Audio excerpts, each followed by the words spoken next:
72 ঘন্টার ভিতরে যদি আমাদের একটা কোনো রকম সুরাহা না হয় তাহলে আমরা বৃহত্তর আন্দোলনে নামতে বাধ্য হব। সিলেটে দিনের বেলায় মার্কেটের ভেতরের স্বর্ণের দোকান থেকে চুরির ঘটনায় অপরাধীদের শনাক্ত করতে পারলেও এখনও কাউকে গ্রেপ্তার করতে পারেনি পুলিশ। 2 সপ্তাহেও ঘটনায় জড়িত কাউকে গ্রেপ্তার করতে না পারায় পুলিশ প্রশাসনকে 72 ঘন্টার আলটিমেটাম দিয়েছে বাংলাদেশ জুয়েলার্স সমিতি বাজুস সিলেট জেলা শাখা। বৃহস্পতিবার 23 জানুয়ারি বেলা 12টায় সংগঠনটির কার্যালয়ে আয়োজিত এক সংবাদ সম্মেলনে এই আলটিমেটাম দেন সংগঠনটির নেতৃবৃন্দ। গত 9 জানুয়ারি সিলেট নগরীর আল হামরা শপিং কমপ্লেক্সের 4র্থ তলার নুরানি জুয়েলার্স নামক দোকানের পেছনের দরজার তালা ভেঙে 250 ভরি স্বর্ণ চুরি করে নিয়ে যায় 7-8 জনের চোর চক্র। যাওয়ার সময় নতুন তালা লাগিয়ে দিয়ে যায় তারা। এ ঘটনায় প্রতিষ্ঠানটির স্বত্বাধিকারী দেওয়ান মোহাম্মদ জাভেদ চৌধুরী মামলা দায়ের করলেও এখন পর্যন্ত কেউ গ্রেপ্তার হয়নি। আমি প্রতিদিনকে বুধবারে দোকান লাগিয়ে গেছি, প্রতিদিনে নুরানি জুয়েলার্স 8 তারিখ তো দোকান প্রতিদিনে লাগিয়ে গেছি। 9 তারিখ বৃহস্পতিবার দোকান এক শাটার খোলার পরে দেখা গেছে দোকানে কোনো মালসা বানা নেই, আর যে আপনার ট্রেগুলো আছে ট্রেগুলো এলে মনে করে পালানো নিচ্ছে। তো সাথে সাথে আমার কর্মচারী আমার ফোন দিয়ে একটা শাটার একটু তোলার পরেই যখন এই অবস্থা দেখছি সাথে সাথে আমার কর্মচারী আমার ফোন দেয়।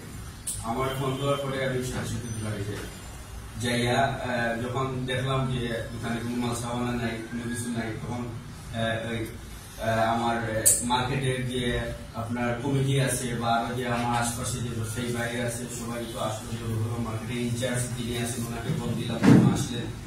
এরপরে মার্কেটের যে সেক্রেটারি আছেন আমাদের রিপন ভাই, রিপন ভাইয়ের সাথে সাথে প্রশাসনকে ফোন দিলেন, সাংবাদিক ভাই তাদেরকে ফোন দিলেন, সবারই নিয়ে তারপর পুরোটা দোকান করলাম। পুরো দোকান খুলে দেখা যায় যে কোনো মালিক দোকানে নাই। তারপরে আমার দোকানের যে পিছন দিকে গিয়ে দেখলাম যে আমার যে তালা লাগানো ছিল ওই তালা নাই, আর চুরে অন্য একটা তালা মেরে গেছে আমার সাথে। এই জন্য মাল ছিল প্রায় কম বেশি 250 কোটি হবে, 3-3.5 কোটি টাকা মূল্যে। তারপরে আমরা মামলা করলাম। মামলা ওনারা বলতেছেন যে খুব আন্তরিক, মানে দেখতেছেন চুরও শনাক্ত হয়েছে, শুধু চুর ধরা বাকি, চুর ধরার জন্য ওনারা সর্বোচ্চ চেষ্টা চালাচ্ছেন। এটুকুই আমাকে ওনারা সান্ত্বনা দিচ্ছে। সংবাদ সম্মেলনে বাজুসের standing committee on district monitoring সদস্য নিহার কুমার রায় বলেন, মামলা দায়েরের পর দফায় দফায় আমরা পুলিশের সঙ্গে যোগাযোগ করেছি। আমাদেরকে শুধু বলা হচ্ছে তাদের কাজ অনেক দূর এগিয়ে গেছে, চোরদের তারা শনাক্ত করে ফেলেছেন, শীঘ্রই গ্রেপ্তার করা হবে, কিন্তু এখন পর্যন্ত দৃশ্যত অগ্রগতি দেখা যাচ্ছে না। শুধু আমাদের দুঃখের কথা নয়, আমরা আসলে আগামীতে এই ধরনের অনাকাঙ্ক্ষিত ঘটনা থেকে মুক্তি হতে চাই। এর জন্য আমাদের যা যা করণীয় দরকার আমরা সেটাই করতে চাচ্ছি। সংবাদ সম্মেলনে বাজুসের সিলেট জেলা শাখার সভাপতি মোহাম্মদ মাহবুবুর রহমান সওদাগর 72 ঘন্টার আলটিমেটাম দিয়ে ঘোষণা দেন, এই সময়ের মধ্যে চুরির ঘটনায় জড়িতদের গ্রেপ্তার করা না হলে পরবর্তীতে কঠোর কর্মসূচি দেবেন তারা।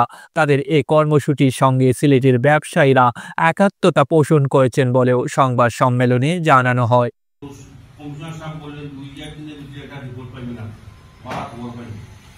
দুই দিন চলে যাওয়া আজকে হয়ে গেলে প্রায় 12 দিন, 14 দিন। 14 দিন হওয়ার পরে আসলে কোনো একটা পাওয়া খবর আমরা পাই নাই। আমরা একটা বোধ করছি, তাই বাধ্য হইয়া আপনাদেরকে আজকে আমরা এখানে আমন্ত্রণ জানিয়েছি।